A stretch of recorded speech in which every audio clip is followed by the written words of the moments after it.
নমস্কার বন্ধুরা, traditional Bengali ফুডে আপনাদের সকলকে স্বাগত। শীত এখন চলে যাচ্ছে, বসন্তকাল এসে গেছে। এই সময় সজনের ফুল এবং সজনের কচি পাতা খাওয়া ভীষণই উপকারী। তাই আমি আজ সজনের ফুলের চচ্চড়ি রান্না করে আপনাদের দেখাবো। ভিডিওটি যদি ভালো লাগে তাহলে আমার চ্যানেলটি লাইক করবেন, শেয়ার করবেন আর সাবস্ক্রাইব করে পাশে থাকবার অনুরোধ রইল। ফুলগুলো বেছে খুব ভালো করে ধুয়ে নিয়েছি। এটা আমার গাছ থেকে পেড়ে আনা সজনের ফুল, ওই জন্য এই যে কচি পাতাগুলো দিয়ে দিয়েছি। এই সময় সজনের কচি পাতা খাওয়া শরীরের পক্ষে খুব ভালো। এখন এই বসন্তকালে যে সমস্ত রোগ ব্যাধি হয়, ওই সমস্ত রোগ ব্যাধির প্রকোপ একটু কম হয় এগুলো যদি একটু খাওয়া যায়। আর এখানে আমি এই বেগুন ছোট ছোট টুকরো করে কেটে ভালো করে জলে ধুয়ে নিয়েছি। গরম হয়ে গেছে, কড়াই আমি সরষের তেল দিয়ে দিচ্ছি।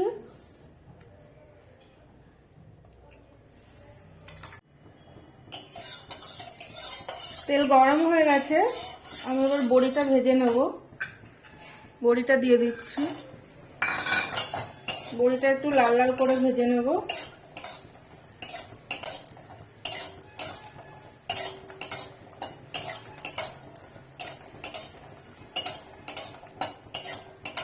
বড়িটা লাল লাল করে ভাজা হয়ে গেছে, এবার আমি এটা তুলে নেব।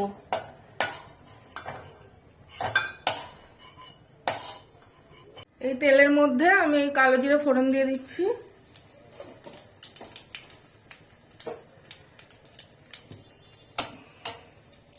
ফোড়নটা ভাজা ভাজা হয়ে গেছে, আমি এবার এই বেগুনগুলো এর মধ্যে দিয়ে দিচ্ছি। বেগুনটা একটু লাল লাল করে ভেজে নেব।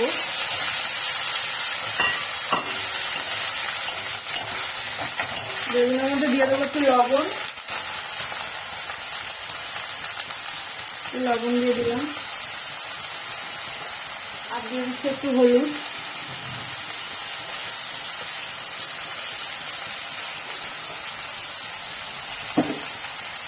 বেগুনটা আমি এবার একটু লাল লাল করে ভেজে নেব, তারপর ফুলগুলো এর মধ্যে দিয়ে দেবো। বেগুনটা লাল লাল করে ভেজে নিয়েছি, আমি এবার সজনের ফুলগুলো দিয়ে দিচ্ছি।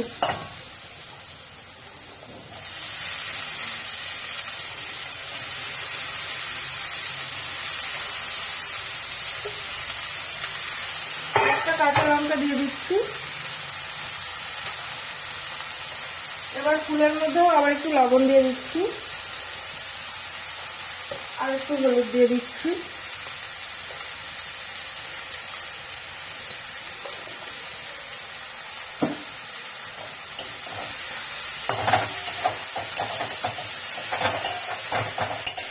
ফুলগুলো সব কমে একটুখানি হয়ে যাবে।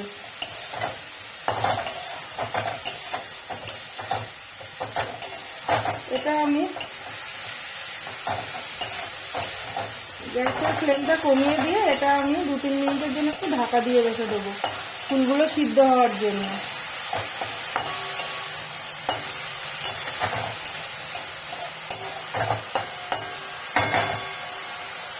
এটা আমি এবার একটু চাপা দিয়ে দিচ্ছি 2 থেকে 3 মিনিটের জন্য।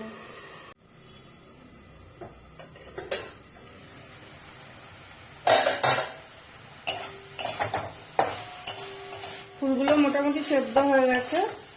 ফুলের মধ্যে যে জল ছিল ওই জলেই ফুলটা সেদ্ধ হয়ে গেছে। এবার আমি এতে সামান্য একটু জিরের গুঁড়ো দিয়ে দেবো,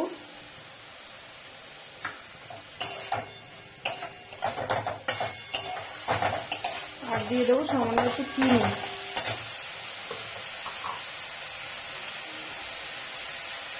সজনের ফুলে একটা তেতো ভাব থাকে, ওই ভাবটা চলে যাবে চিনি দিলে।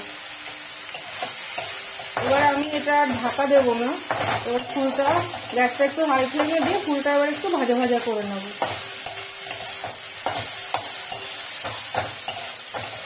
2 থেকে 3 মিনিট আর এটা একটু নাড়াচাড়া করবো।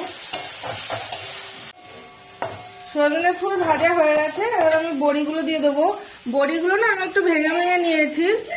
বড়িগুলো এই ভেঙে দিলে একটু বেশি ভালো লাগে, আস্তে আস্তে মুখে পড়লে ঠিক ভালো লাগে না, ওই জন্য বড়িগুলো আমি একটু ভেঙে নিয়েছি।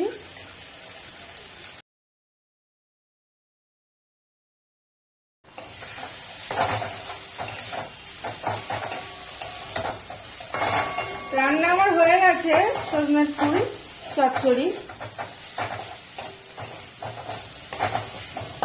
সজনের ফুল ভাজাও খাওয়া যায়, বড়া করেও খাওয়া যায়।